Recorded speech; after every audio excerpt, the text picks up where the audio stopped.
আৰু এটা মূল উদ্দেশ্য হল যে আজিৰ পৰা 28 তাৰিখলৈকে অসমত অৰুণোদয় হিতাধিকাৰী আমি নিৰ্বাচন কৰিম।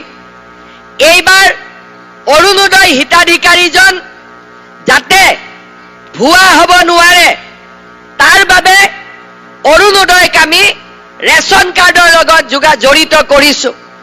আজি এই 20 লাখ মানুহে ৰেশন কাৰ্ড পোৱাৰ বাবে 15ৰ পৰা 28 তাৰিখলৈকে যি অৰুণোদয় হিতাধিকাৰী নিৰ্বাচনৰ বাবে গাঁও সভা অনুষ্ঠিত হ'ব, তাতেও আপোনালোকে নিজৰ নাম লিখুৱাব পাৰিব, আপোনালোকে নিজৰ নাম দিব পাৰিব।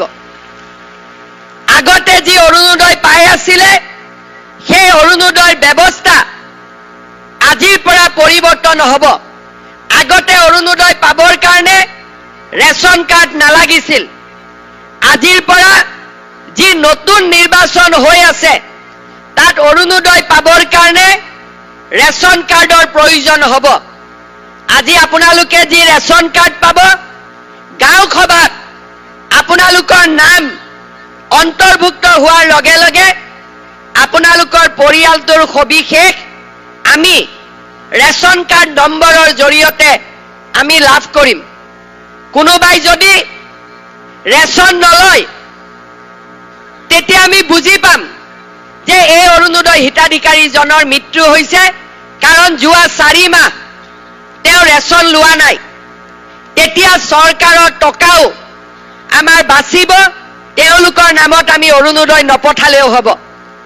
আৰু সময়ে সময়ে ৰেশন কাৰ্ডত থকা নাম আৰু ঠিকনাৰ সুবিধা লৈ আমি আপোনালোকক টেলিফোন কৰি সুধি থাকিব পাৰিম যে আপোনালোকৰ একাউণ্টত অৰুণোদয় জমা হৈ আছে নে নাই।